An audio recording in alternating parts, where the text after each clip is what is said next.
Now please help me welcome Ms. Elvana Shala, Ambassador of Goodwill for Kosovo at the International Human Rights Commission. She is also a dedicated human rights advocate with a mission to amplify Kosovo's voice on the global stage.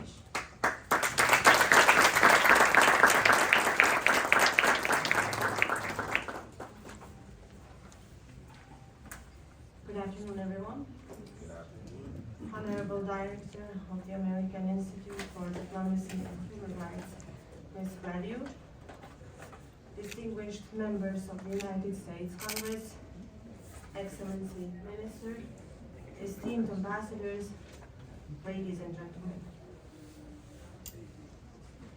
It is a distinct honor that for the first time, a Goodwill Ambassador for Kosovo steps into the House of the United States Congress, the house of strength and the greatest support for the people of Kosovo, to share our thoughts and perspectives on diplomatic dialogue and global leadership.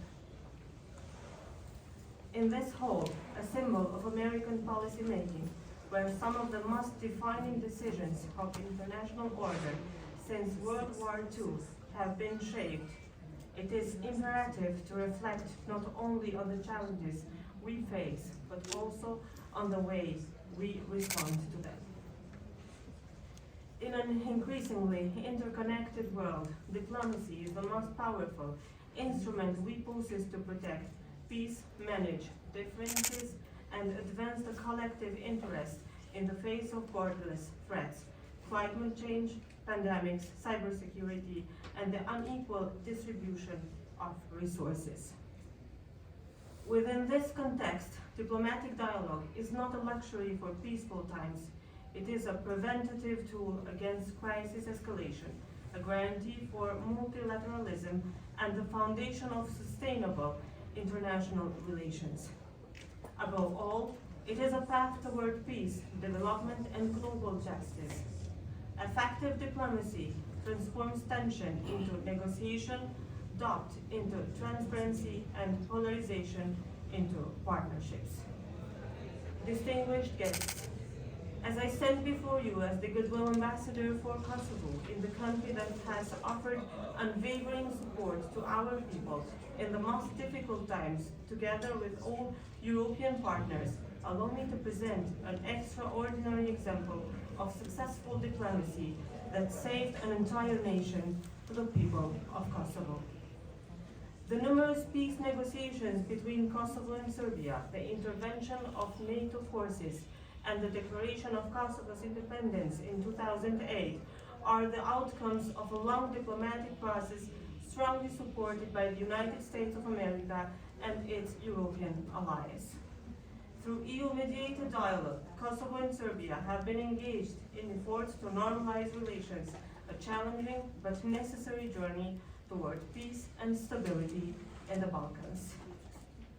The Kosovo-Serbia dialogue is clear evidence that diplomacy requires patience, vision, and sustained international support. In this light, the role of the United States has been irreplaceable, not only in the past, but also today. American engagement reflects a leadership that builds bridges, not walls, that nurtures cooperation, not division.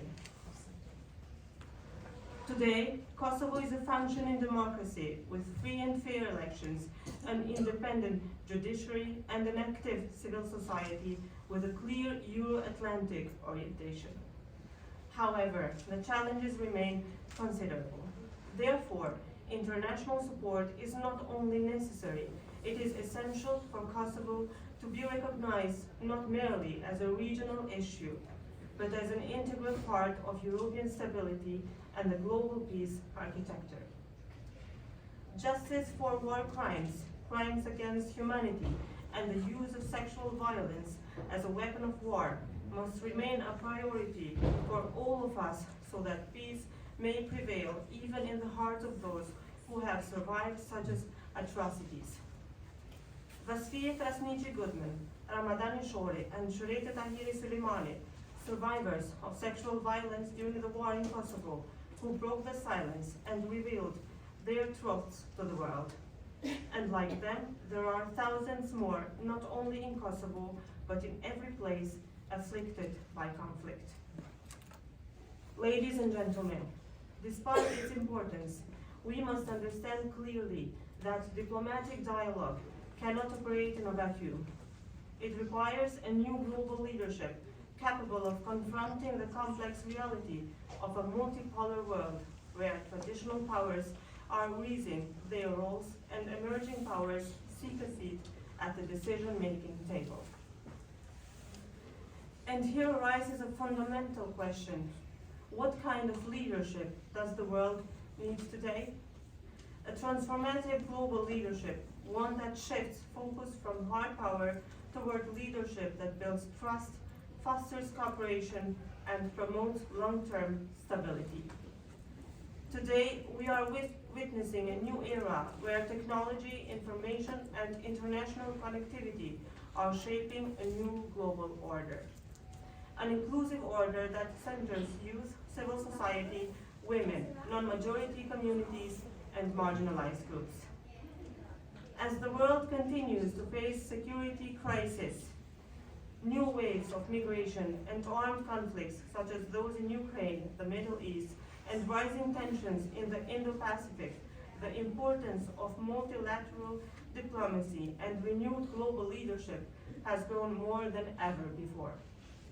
It is now evident that no one can face the consequences of a transforming world alone.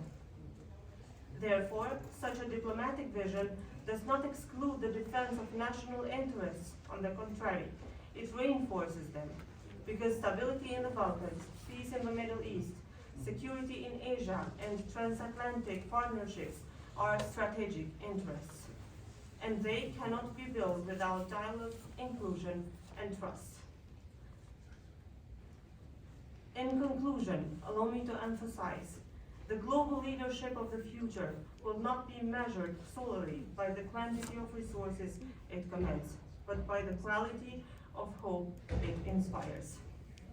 Let us build a world where nations do not communicate through ultimatums, but through respect.